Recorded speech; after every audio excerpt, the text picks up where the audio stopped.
Alright, once again from a snowy Quantico Marine Corps base. I'm with you guys up here at Markhor Syscom, where I want to say it's probably the highest elevation on the whole base.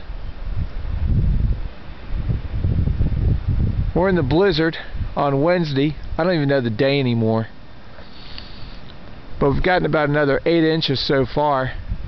It's blowing pretty hard. Base is at code red, of course. Government shut down. It's beautiful though. We'll be looking at this crap for probably another 2 months. Oh well.